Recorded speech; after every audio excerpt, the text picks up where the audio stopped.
نحمده ونصلي على رسوله الكريم أما بعد فأعوذ بالله من الشيطان الرجيم بسم الله الرحمن الرحيم رب اشرح لي صدري ويسر لي أمري واحلل عقدة من لساني يفقهوا قولي ربي زدني علما اللهم فقهنا في الدين اللهم إني أسألك علما نافعا وعملا متقبلا ورزقا طيبا اللهم انفعنا بما علمتنا وعلمنا ما ينفعنا وزدنا علما اللهم إني أعوذ بك من علم لا ينفع ومن قلب لا يخشع ومن نفس لا تشبع ومن دعوة لا يستجاب لها۔ آج کی آیت دعا کے بارے میں ہے، وہ آیت نمبر 186 سورۃ البقرہ، اور روزوں کی آیات کے درمیان میں ہے۔ اس سے امپورٹنس بھی سمجھ آتی ہے کہ روزوں کے درمیان میں دعا کا قبولیت، دعا مانگنا کتنا امپورٹنٹ ہے اور اس کی قبولیت بھی کتنی امپورٹنٹ ہے۔ جیسے کہ یہ حدیث ملتی ہے کہ نبی صلی اللہ علیہ وسلم نے فرمایا کہ 3 لوگوں کی دعا رد نہیں ہوتی: عادل حکمران، ایک روزے دار اور ایک مسافر۔ ایک اور حدیث سے پتہ چلتا ہے کہ 3 لوگوں کی دعا رد نہیں ہوتی: ایک ہے باپ کی دعا، ایک روزے دار کی دعا، اور جو ہے مظلوم کی دعا۔ تو دونوں سے پتہ چلتا ہے کہ روزے دار کی جو دعا ہے وہ ضرور قبول ہوتی ہے، اور اسی طریقے سے یہ جو آیات ہیں روزے کی آیات کے بیچ میں دعا کی امپورٹنس بھی پتہ چلتی ہے۔ آیت پڑھتے ہیں: وَإِذَا سَأَلَكَ عِبَادِي، اور جب سوال کریں آپ سے عبادی، میرے بندے، یعنی بندے تو سب اللہ تعالیٰ کے ہیں، لیکن اللہ تعالیٰ یہاں پر پیار سے ان لوگوں کو میرے بندے کہتے ہیں جو سوال پوچھتے ہیں، جن کا کنسرن یہ ہے کہ اللہ تک رسائی کیسے ہو، اللہ تعالیٰ کو ہم اپنی بات کیسے سنائیں۔ وَإِذَا سَأَلَكَ عِبَادِي عَنِّي فَإِنِّي قَرِيبٌ، اور جب سوال کریں آپ سے میرے بندے عنی، میرے بارے میں، فَإِنِّي، پس میں قریب ہوں، میں پاس ہی ہوں۔ یعنی ایک اعرابی نے نبی صلی اللہ علیہ وسلم سے پوچھا کہ یا رسول اللہ صلی اللہ علیہ وسلم، کیا ہم اللہ تعالیٰ کو زور سے پکارا کریں، اللہ تعالیٰ دور ہے، یا اللہ تعالیٰ سے سرگوشی کیا کریں؟ تو نبی صلی اللہ علیہ وسلم خاموش رہے، اور پھر یہ آیت نازل ہوئی جس میں بتایا گیا کہ اللہ تعالیٰ قریب ہے۔ لیکن یہ کہ ایک اور حدیث میں پتہ چلتا ہے نبی صلی اللہ علیہ وسلم ایک رات کو گزر رہے تھے، تو ابوبکر صدیق رضی اللہ تعالیٰ عنہ بالکل ہلکی سی آواز میں اپنی نفل نماز پڑھ رہے تھے، اور حضرت عمر جو ہے وہ کافی زور سے آواز میں پڑھ رہے تھے۔ دوسرے دن انہوں نے دونوں سے ریزن پوچھا، تو ابوبکر صدیق رضی اللہ تعالیٰ عنہ نے بتایا کہ میں نے اس لیے آستہ نماز پڑھی کیونکہ اللہ تعالیٰ قریب ہی ہے، میرا رب قریب ہے۔ اور عمر فاروق رضی اللہ تعالیٰ عنہ نے بتایا کہ میں شیطان کو بھگا رہا تھا اور سوتوں کو جگا رہا تھا۔ تو نبی صلی اللہ علیہ وسلم نے دونوں کو سراہا، یعنی دونوں کو ٹھیک کہا۔ تو موقع کی مناسبت سے غلط نہیں ہے۔ تو اندازہ ہوتا ہے کہ موقع کی مناسبت سے آواز کے ساتھ پڑھنا یا آواز کے ساتھ دعا مانگنے میں کوئی گناہ نہیں ہے۔ اللہ کے قریب ہونے سے اس بات کا ڈائریکٹ اس چیز کا لنک نہیں ہے کہ ہم اللہ کے ساتھ آہستہ یا زور سے بات کریں۔ اللہ تعالیٰ کے پاس ہونے کا میننگ یہ ہے کہ اللہ تعالیٰ اپنے علم کے ساتھ، اپنی رحمت کے ساتھ ہمارے قریب ہیں، لیکن یہ کہ مجموعے میں ایز اے گروپ ہم اگر آواز کے ساتھ دعا مانگ لیں تو اس میں کوئی گناہ نہیں ہے۔ ہاں، اس کا مطلب یہ نہیں ہے کہ ہم بہت زیادہ چیخ و پکار کر کے عجیب طریقے سے دعائیں مانگیں، لیکن آواز کے ساتھ دعا مانگنا اوکے ہے۔ اور اس کے علاوہ یہ کہ ایک چیز یہ پتہ چلتی ہے کہ ایک بار صحابہ کرام رضی اللہ تعالیٰ عنہ جو ہے وہ واک کر کے جا رہے تھے سارے ایز اے گروپ، اور جو سینڈ ڈیونز ہوتی ہیں نا ڈیزرٹ میں، ریگستان میں، تو اس کے اوپر جب اس کے اوپر چڑھتے تھے تو کافی زور سے اللہ اکبر تکبیرات پڑھتے جا رہے تھے۔ تو نبی صلی اللہ علیہ وسلم نے فرمایا کہ اے لوگو، اپنی جان پر رحم کرو، جس کو تم پکار رہے ہو وہ سنتا بھی ہے اور وہ موجود بھی ہے. یعنی اللہ تعالیٰ جس کو تم پکار رہے ہو وہ نہ بہرا ہے نہ وہ گم ہے، نہ وہ یعنی ہمارے پاس موجود بھی ہے اور وہ سنتا بھی ہے. تو اللہ تعالیٰ یہاں پہ فرما رہے ہیں کہ جب لوگ آپ سے پوچھیں میرے بارے میں تو ان کو بتائیے کہ میں قریب ہوں. ایک اور آیت ہے قرآن کی جس میں بتایا گیا اللہ تعالیٰ تمہاری شہرک سے بھی زیادہ تم سے قریب ہے.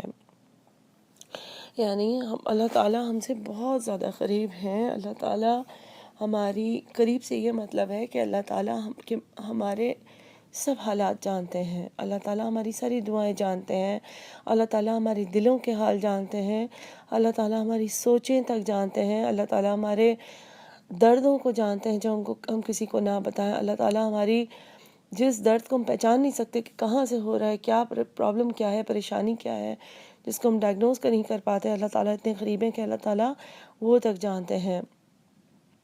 ایک اور مرتبہ نبی صلی اللہ علیہ وسلم سے ان کے صحابہ نے پوچھا کہ اللہ تعالیٰ ہم سے کتنے قریب ہیں، تو نبی صلی اللہ علیہ وسلم نے فرمایا کہ جب تم اپنی سواری پر بیٹھتے ہو تو تمہاری اور تمہاری سواری کی گردن کے درمیان میں جتنا فاصلہ ہوتا ہے اللہ تعالیٰ اتنے قریب ہیں، یعنی اس سے بھی قریب ہیں. تو اللہ تعالیٰ کی قربت کا یہ میننگ ہے کہ اللہ تعالیٰ ہم سے دور نہیں ہے. اللہ تعالیٰ ہمارے ہر اعمال کو بھی جانتے ہیں، ہماری ہر دعا کو جانتے ہیں، ہماری ہر غم کو جانتے ہیں، ہماری ہر پریشانی کو جانتے ہیں، ہماری ہر صبر کو جانتے ہیں، ہماری ہر جو ہمارے ساتھ زندگی میں ہو رہا ہوتا ہے ہر چیز کو جانتے ہیں. جب ہم اللہ تعالیٰ کو چاہے پکاریں یا نہ پکاریں اللہ تعالیٰ جانتے ہیں. لیکن آیت کا جو اگلا پارٹ ہے وہ اس چیز کے بارے میں ہمیں انکریج کر رہا ہے کہ اللہ تعالیٰ پکارنے کو پسند کرتا ہے. اللہ تعالیٰ فرماتے ہیں کہ جب پکارنے والا مجھے پکارتا ہے تو میں اس کی پکار کا جواب دیتا ہوں. یعنی اس سے ایک طرح سے انکریج کیا جا رہا ہے کہ اللہ تعالیٰ کو پکارنا اللہ تعالیٰ کو پسند ہے، مستحب ہے دعا کا مانگنا. ویسے بھی دعا کو عبادت کہا گیا نا. ایک حدیث ہے کہ دعا جو ہے وہ عبادت ہے. ایک اور حدیث ہے جس میں فرمایا گیا ہے کہ دعا تمام عبادتوں کا مغز ہے، یعنی ہر عبادت کی ٹاپ پر ہے. آپ دیکھیں کہ سب عبادتیں ہم کرتے ہیں، جو نماز پڑھتے ہیں، روزہ رکھتے ہیں، حج کرتے ہیں، ہر عبادت میں جو دعا ہے وہ ایک مین پارٹ ہے نا، کہ اس کو کرنے سے یعنی جب ہم کرتے ہیں تو دعا کی قبولیت انکریز ہو جاتی ہے. جو بھی چیز آپ کرتے ہیں اس کے ساتھ ساتھ قرآن بھی ہم پڑھتے ہیں تو کہتے ہیں کہ عبادت کرنے کے ساتھ دعا کی قبولیت انکریز ہو جاتی ہے. تو دعا جو ہے وہ مخ ہے، مغز ہے، یعنی مین چیز ہے تمام عبادات کا. ایک اور مرتبہ عائشہ رضی اللہ تعالیٰ عنہ نے فرمایا کہ جو دعا مانگا کرو کیونکہ دعا مانگنے سے بلائیں دور ہوتی ہیں. ایک اور حدیث ہے جس میں یہ بھی فرمایا گیا کہ جو مصیبتیں تم پر آ گئی ہیں ان کو بھی فائٹ کرتی ہے، ان سے بھی لڑتی ہیں دعائیں، اور جو مصیبتیں ابھی نہیں اتری ہیں اور اترنے والی ہیں ان کو بھی روک دیتی ہیں دعائیں. ٹھیک ہے. اسی طرح ایک اور سملر حدیث ہے کہ جو دعائیں ہیں، جو انسان دعائیں مانگتا رہتا ہے وہ ہلاکت سے بچ جاتا ہے. تو آپ دیکھیں کہ دعاؤں کے کتنے فوائد ہیں کہ دعا مانگنے سے انسان کو وہی چیز ملے یا نہ ملے لیکن وہ ہمیں ہلاکت سے بچاتی ہے، مصیبتوں سے بچاتی ہے اور مصیبتوں سے لڑتی رہتی ہے. ہمارے اوپر جو بلائیں اور تکلیفیں آتی ہیں دعائیں جو ہیں وہ اس سے لڑتی رہتی ہیں. ایک اور حدیث ہے جس سے یہ پتہ چلتا ہے کہ جو دعا ہے وہ انسان کی 3 طریقوں سے قبول ہوتی ہے. جیسے اللہ تعالیٰ نے یہاں پہ فرمایا نا کہ میں جواب دیتا ہوں دعاؤں کا جب مانگتا ہے دعا مانگنے والا، جب پکارتا ہے مجھے دعا مانگنے والا. تو جواب دینے کا یہ مطلب ہے کہ یہ حدیث سے پتہ چلتا ہے کہ دعائیں 3 طریقوں سے قبول ہوتی ہیں. نمبر 1 یہ کہ یا تو انسان کو وہی چیز مل جاتی ہے جس چیز کو وہ مانگ رہا ہے، یعنی ایگزیکٹلی وہی چیز. دوسرا طریقہ یہ ہے کہ وہ بلاؤں کو ٹال دیتی ہے، کوئی تکلیف جو ہم پر آنے والی ہوتی ہے اس کو ہٹا دیتی ہے، ہم سے دور کر دیتی ہے. اور تیسرا یہ کہ وہ آخرت کے لیے اللہ تعالیٰ اسٹور کر لیتے ہیں. اور اسی حدیث کا سیکنڈ پارٹ ہے کہ جب انسان آخرت میں اپنی جمع شدہ دعاؤں کو دیکھیں گے اور اللہ تعالیٰ سے پوچھیں گے اللہ تعالیٰ یہ کون سے اعمال ہیں، یہ عمل تو میں نے کیا نہیں، تو اللہ تعالیٰ بتائیں گے کہ یہ وہ دعا ہے جو تم نے مانگی تھی اور آخرت کے لیے جمع ہو گئی تھی۔ تو جب وہ اپنی دعاؤں کے ریوارڈز کو، اس کی ثواب جو جمع ہوئے ہوں گے اس کو دیکھیں گے لوگ، تو وہ کہیں گے یا اللہ کاش کہ ہماری کوئی بھی دعا دنیا میں قبول نہ ہوئی ہوتی۔ تو آپ دیکھیے کہ دعائیں مانگتے جانے سے یہ فائدہ ہوگا کہ آپ ویسے ہی اندازہ ایک ویسے ہی نمبر بتا رہی ہوں کہ اگر آپ 10 دعائیں مانگتے ہیں دن میں، تو اگر تو 3 قبول ہوتی ہیں تو 7 دعائیں آپ کی آخرت کے لیے جمع ہوں گی، ٹھیک ہے۔ لیکن اگر آپ 100 دعائیں مانگتے ہیں اور 3 ہی قبول، دنیا میں وہی 3 چیزیں ہی ملتی ہیں، تو 97 ہے جو آخرت کے لیے جمع ہو جائیں گی آپ کے لیے۔ تو دعا مانگنا ہر حال میں ہی بہتر ہے آپ کے لیے، ٹھیک ہے۔ اور یہ کہ جب عائشہ رضی اللہ تعالیٰ عنہ نے یہ سنا، یہ حدیث سنی کہ کس طریقے سے دعائیں قبول ہوتی ہیں، کیونکہ کچھ حدیث میں اس طرح سے بھی ملتا ہے کہ 4 طریقوں سے قبول ہوتی ہیں، یا تو اللہ تعالیٰ وہی چیز دے دیتے ہیں، یا اللہ تعالیٰ اس سے بہتر چیز دیتے ہیں، یعنی اس کی بجائے کوئی اور چیز دیتے ہیں، اور یا پھر بلائیں ٹل جاتی ہیں، اور یا پھر آخرت کے لیے اسٹور ہو جاتی ہیں۔ تو عائشہ رضی اللہ تعالیٰ عنہ نے نبی صلی اللہ علیہ وسلم سے فرمایا کہ یا رسول اللہ پھر تو ہمیں بہت ساری دعائیں مانگنی چاہیے، ہر وقت دعائیں مانگتے رہنا چاہیے۔ تو نبی صلی اللہ علیہ وسلم نے فرمایا کہ ہاں بالکل، کیونکہ اللہ کے خزانے میں کوئی کمی نہیں ہے۔ دعا مانگنے کے بارے میں بلکہ یہ بھی حدیث ہے کہ نبی صلی اللہ علیہ وسلم نے فرمایا کہ جب کوئی بندہ اپنے ہاتھ اٹھا کے اللہ کے آگے دعا مانگتا ہے تو وہ رب، وہ رحمان، وہ رحیم اپنے بندے کو خالی ہاتھ واپس کرتے ہوئے شرماتا ہے، یعنی اللہ تعالیٰ کو شرم آتی ہے کہ اپنے بندے کو وہ خالی ہاتھ واپس لوٹائے، اس لیے ہمیں زیادہ سے زیادہ دعا مانگنی چاہیے۔ اور اگر انسان جب بھی اپنے آپ کو بہت کمزور، بہت ہیلپ لیس، بہت پریشان محسوس کرے، اور اگر وہ بیٹھ کر صرف اللہ تعالیٰ سے دعا کرے تو اپنے آپ کو کافی مضبوط اور کافی، مطلب جتنا بے سہارا، جتنا بے بس اپنے آپ کو محسوس کبھی کبھی ہم کر رہے ہوتے ہیں نا، کیونکہ یہ حدیث ہے کہ دعا انسان کا ہتھیار ہے، دین کا ستون ہے، اور زمین و آسمان کا نور ہے۔ تو اور یہ بھی صرف ایک حدیث ہے کہ دعا مسلمان کا ہتھیار ہے۔ تو انسان اپنی بے بسی، اپنی کمزوری اس چیز سے بھی دور کر سکتا ہے کہ وہ اللہ تعالیٰ سے بات کر سکتا ہے، دعا کے ذریعے وہ اللہ تعالیٰ سے کمپلین کر سکتا ہے، اپنا غم بیان کر سکتا ہے، اپنی کمزوری کا اظہار کر سکتا ہے، تو اس سے تھوڑی سی پاور محسوس کر سکتا ہے، تھوڑی طاقت محسوس کر سکتا ہے۔ کیونکہ اگر یہی آیت اپنے ذہن میں رکھے کہ اللہ تعالیٰ فرماتے ہیں کہ میں قریب ہوں، تو انسان کتنا زیادہ پاورفل محسوس کرے گا کہ کوئی بھی چاہے میرے پاس نہ ہو لیکن میرا اللہ میرے پاس ہے، ٹھیک ہے۔ پھر اس کے بعد یہ بات یاد رکھے کہ میں جواب دیتا ہوں جب پکارنے والا پکارتا ہے مجھے۔ تو پھر جب ہم اللہ کو پکاریں تو ہمیں احساس ہونا چاہیے کہ اللہ تعالیٰ ہمیں جواب دیتے ہیں اس چیز کا۔ تو پھر انسان اس چیز سے اپنے آپ کو، جب اس بات کو یاد رکھے کہ نبی صلی اللہ علیہ وسلم غزوہ بدر میں جب دعا مانگ رہے تھے 2 ہاتھ اٹھا کر، تو اتنے زیادہ امرس ہو کے، اتنے زیادہ ڈوب کر دعا مانگ رہے تھے کہ، اور اتنی دیر تک اللہ تعالیٰ سے دعا مانگتے رہے کہ ان کے اوپر والا کپڑا اڑ کر نیچے گر گیا، اور ابوبکر صدیق رضی اللہ تعالیٰ عنہ ان کے اوپر رہے تھے اور ان کو کہہ رہے تھے بس کر دیں نبی صلی اللہ علیہ وسلم، رک جائیں، کیونکہ ان کو افسوس ہو رہا تھا کہ وہ کس طریقے سے رو رو کر دعا مانگ رہے ہیں، ٹھیک ہے۔ تو لیکن نبی صلی اللہ علیہ وسلم ضرور اس طرح سوچ کے مانگ رہے ہوں گے نا کہ یہی ہمارا ہتھیار ہے۔ ایک اور حدیث ہے کہ جس انسان نے دعا کا راستہ اپنایا تو اس نے اللہ تعالیٰ کی، اس نے گویا اللہ تعالیٰ کی رحمت کو حاصل کر لیا، یعنی جو دعا کرتا ہے اللہ تعالیٰ سے تو اس نے اللہ کی رحمت کو حاصل کر لیا۔ اس حدیث کی ایک اور بہت پیاری بات یہ کہ بہت ساری چیزیں ہوتی ہیں زندگی میں جو ہم چینج نہیں کر سکتے، کسی کی وفات ہو جاتی ہے، اب چاہے ہم جتنی بھی دعا کر لیں حالات کے کو ہینڈل کرنے کی، اگر کسی عورت کا شوہر چلا جائے، کسی کے بچے کا انتقال ہو جائے، یا کسی کو ایسی بیماری ہو، کسی کے والدین، ہم سب کے والدین بوڑھے ہو جاتے ہیں، ان کو ایسی بیماریاں ہو جاتی ہیں.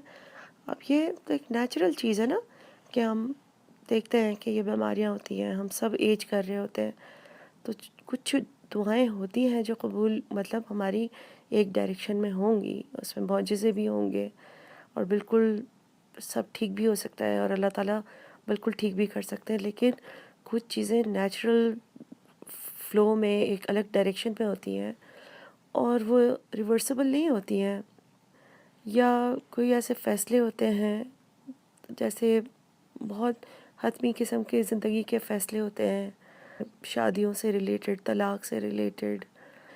تو اس میں یہ جو حدیث ہے نا کہ جو انسان دعا کا راستہ اپناتا ہے تو وہ اللہ کی رحمت کو دستک دے دیتا ہے جیسے. تو اس سے ایسی فیلنگ آتی ہے کہ ٹھیک ہے، دعا سے اگر ہم تقدیر نہیں بھی بدل پاتے، دعا سے اگر ہم اپنی مرضی کا آؤٹ پٹ حاصل نہیں بھی کر پاتے، تو جیسے گویا اللہ کی رحمت حاصل کر کے اپنے اندر ایک سکوت، اپنے اندر ایک آسانی، اپنے اندر ایک صبر حاصل کرنا، اللہ کی رحمت کہ جیسے اللہ تعالیٰ ہم پر رحم فرما دے، یا اللہ تعالیٰ ہمارے لیے اس چیز کو ایکسیپٹ کرنے میں آسانی کر دے، یا اللہ جو حالات ہمارے آگے رکھ دیے ہیں، جو حالات آپ نے ہمارے لیے چوز کیے ہیں، اس کو ہمیں ایکسیپٹ کرنے میں آسانی کر دینا. تو کتنی اچھی بات ہے نا، کتنی اچھی موٹیویشن ہے کہ انسان اگر اللہ کی رحمت حاصل کرنا چاہتا ہے تو بس دعا مانگنا شروع کر دے. کچھ بھی اور حاصل نہیں کر سکتا، کوئی اور چیز نہیں کر سکتا، اللہ کی رحمت چاہیے، بس دعا کرنا شروع کر دے. اور اس کے علاوہ ویسے ایک اور بات یہ کہ اگر انسان دوسروں کے لیے بھی دعا کرتا ہے نا جب، تو اللہ تعالیٰ نے یہ بھی حدیث ہے کہ فرشتے اس کے لیے دعا کرتے ہیں کہ یا اللہ یہ جو تیرے بندے کے لیے مانگ رہے تو اس کے لیے بھی وہی. یعنی کہ اگر ہم اپنے کسی دوست کے لیے جو چیز مانگیں گے تو فرشتہ ہمارے لیے دعا کریں گے کہ یا اللہ یہ جو تیرے بندے کے لیے مانگ رہا ہے تو اس کے لیے بھی وہی. اگر ہم کسی کے وسیع رزق کے لیے دعا کریں گے تو فرشتہ ہمارے وسیع رزق کے لیے دعا کریں گے. اگر ہم کسی کے بچوں کی ہدایت کے لیے دعا کریں گے تو فرشتہ ہمارے بچوں کی ہدایت کے لیے دعا کریں گے. تو کتنی اچھی بات ہے. اس کے علاوہ جیسے میں نے آپ کو پہلے بھی شاید بتایا تھا کہ درود شریف پڑھنے کے فضائل میں سے ایک یہ ہے کہ جب ہم درود شریف پڑھتے جاتے ہیں تو اللہ تعالیٰ ہمارے دل کی دعائیں سنتے جاتے ہیں اور وہ قبول کرتے جاتے ہیں. جس طرح نبی صلی اللہ علیہ وسلم نے کسی صحابی سے کہا تھا کہ اپنی دعاؤں میں درود شریف کو یعنی صلاۃ السلام کو اپنی دعاؤں کا حصہ بناؤ، پھر اللہ تعالیٰ تمہاری دعاؤں کو سنیں گے. بہرحال اس آیت میں تو اس بات کے بارے میں انسان کو زیادہ اکسایا جا رہا ہے کہ اللہ کو پکارو، دعا مانگو. ٹھیک ہے، تو دعا مانگنے کے اوپر زیادہ زور دیا جا رہا ہے کہ جتنا زیادہ اللہ تعالیٰ سے ہم مانگیں گے اتنا زیادہ ہمارے حق میں اچھا ہے. یہ جو کہا گیا نا کہ اللہ تعالیٰ فرماتے ہیں نا کہ میں جواب دیتا ہوں جو پکارنے والے کو، جو پکارتا ہے وہ دعا سے، یعنی دعا مانگنے والے سے جب مانگتا ہے مجھ سے دعا، تو دعا صرف ان حالات میں قبول نہیں ہوتی کہ انسان غافل دل سے مانگے، یعنی پری آکیوپائڈ ہو، یعنی ٹھہر کے، سنبھل کے، سکون سے. آپ نارمل دنوں میں بھی آپ دیکھیں کہ ایک انسان کسی سے کوئی چیز مانگ رہا ہو، اگر وہ اس کے ساتھ نظر ملا کے طریقے سے بات سمجھا کے نہ مانگے اور ایسے ادھر ادھر دیکھ کر کوئی کسی کو کہے کہ اچھا وہ کتاب مجھے چاہیے، مجھے بڑی کام کی ہے، تو وہ اتنے اگلے بندے کو بات ہی سمجھ نہیں آئے گی کہ اسے کیا چاہیے اور اس کو اتنی امپورٹنٹ ہے یا نہیں. اس کے برعکس اگر دوسرا بندہ اسے صحیح طریقے سے مانگے کہ پلیز میں آپ کی یہ کتاب لے سکتی ہوں، مجھے اس میں سے کوئی چیز نوٹس بنانے، یا مجھے یہ کتاب بہت اچھی لگتی ہے اور میں اس کا بہت خاص خیال رکھوں گی.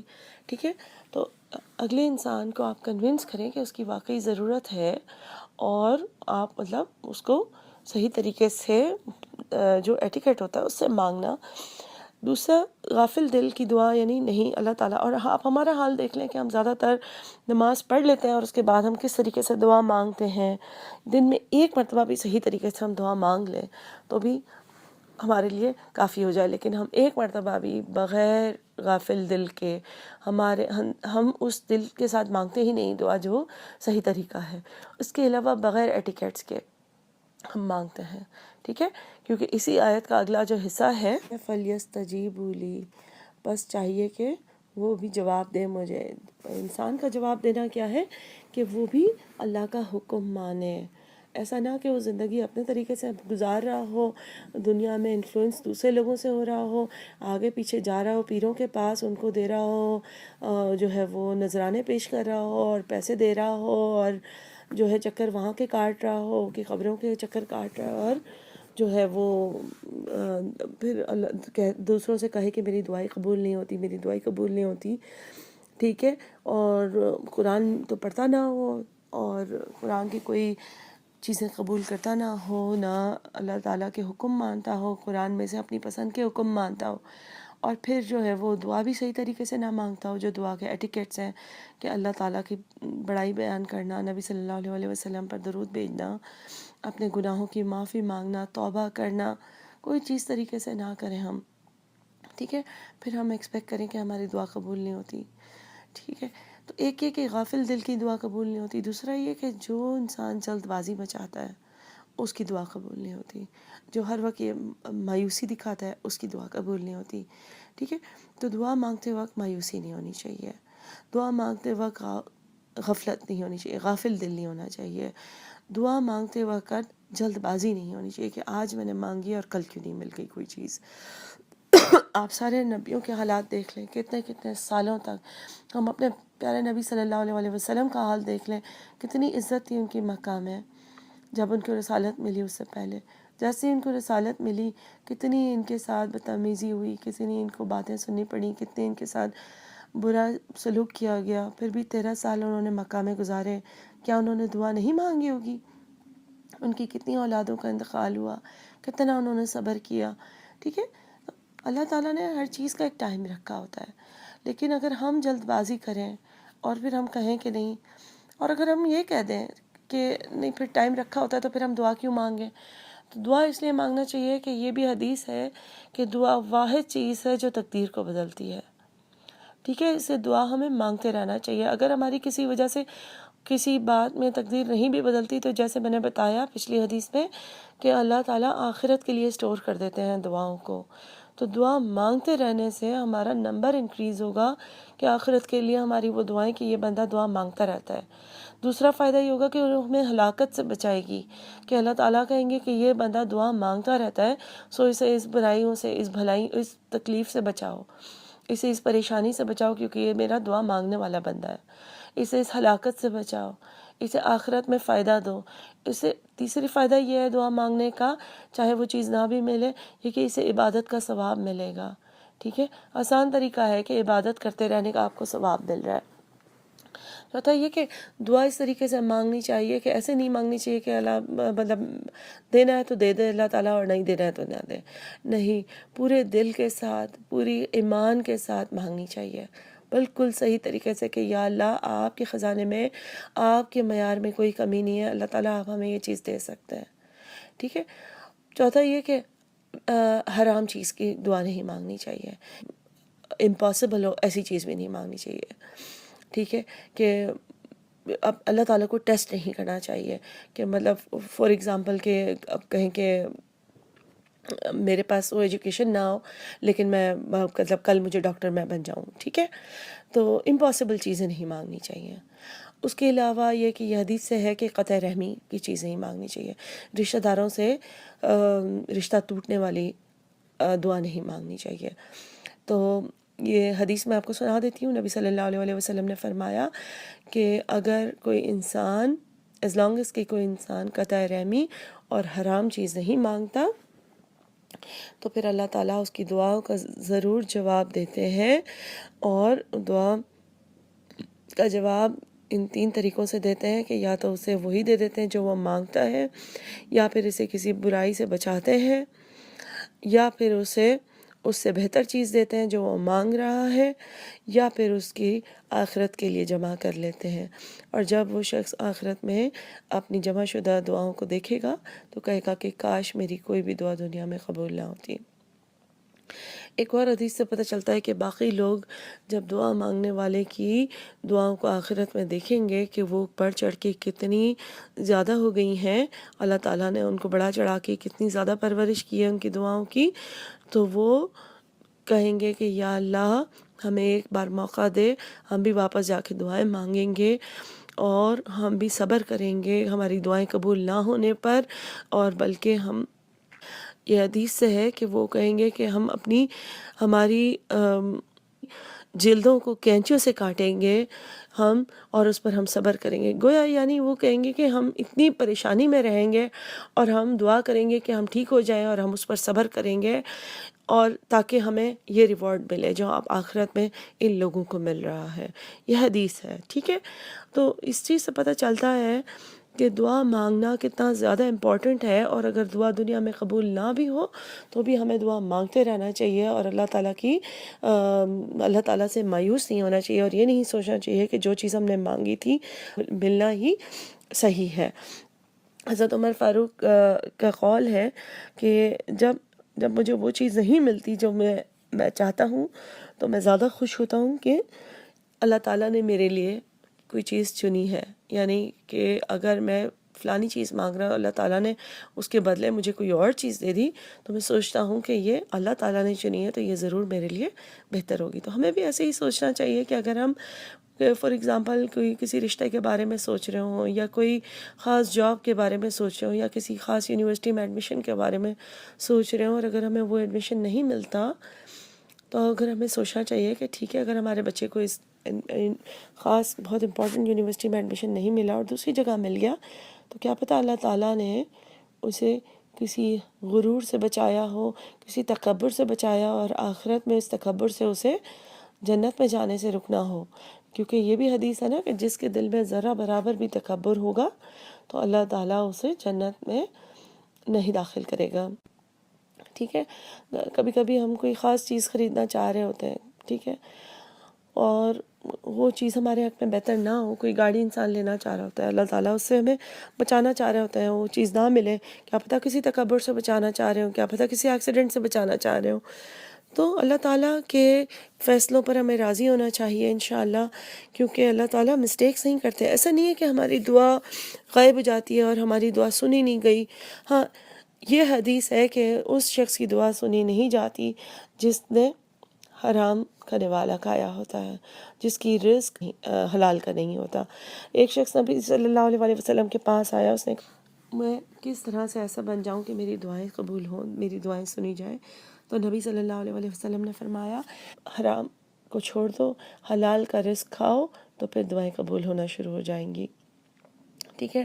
ایک حدیث میں نبی صلی اللہ علیہ وسلم نے فرمایا کہ ایک شخص مسافر ہے، اور ایک شخص مسافر ہوتا ہے اور یہاں تک کہ اس کے بال بھی اڑے ہوئے ہوتے ہیں، یعنی کہ اتنی مسافت، اتنا تھکن، اتنے برے حال کی مسافت کہ اس شخص کی دعا قبول ضرور ہونی چاہیے، اور وہ اللہ تعالیٰ سے دعا مانگتا ہے لیکن اس کی دعا قبول نہیں ہوتی، کیوں؟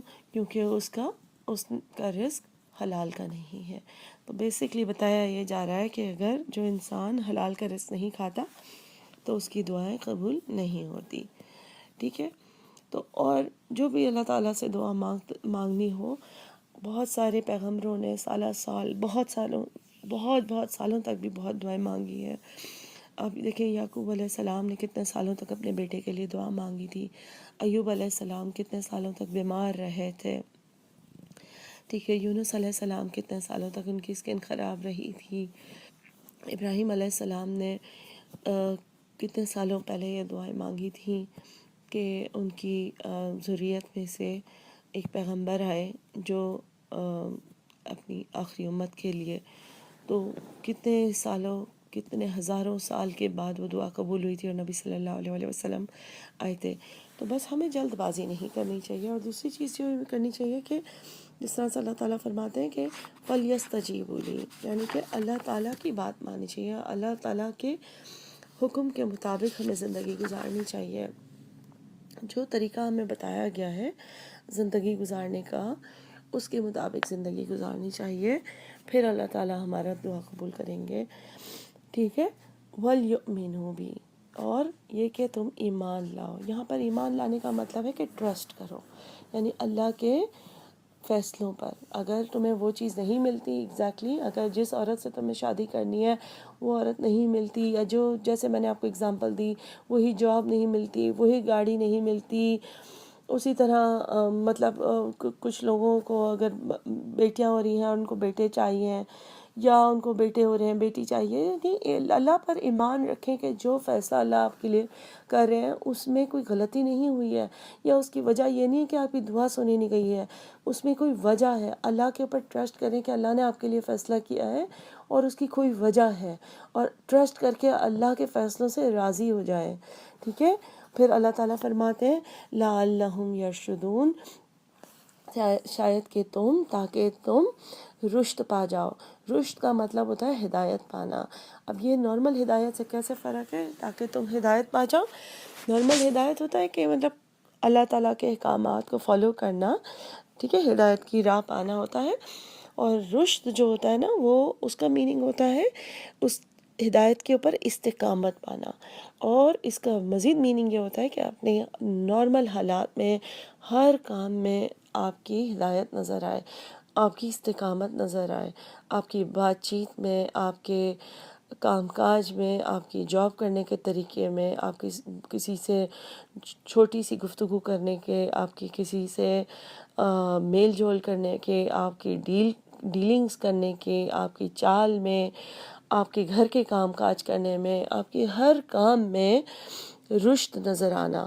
ٹھیک ہے. جیسے ہوتا ہے نا، کچھ لوگوں کو آپ دیکھ کے کہتے ہیں ہاں اس کو بہت حلیم شخصیت ہے، بہت کام ہے، بہت سکون کے ساتھ، بہت دین کے اوپر ایسا لگتا ہے کہ اس کو اللہ کے تمام فیصلوں کے اوپر سکون آ گیا ہے. بہت مصلحت، جس کو ہر چیز میں اللہ کی مصلحت نظر آتی ہے، جس کو ہر چیز میں اللہ تعالیٰ نظر آتا ہے، جس کو ہر چیز میں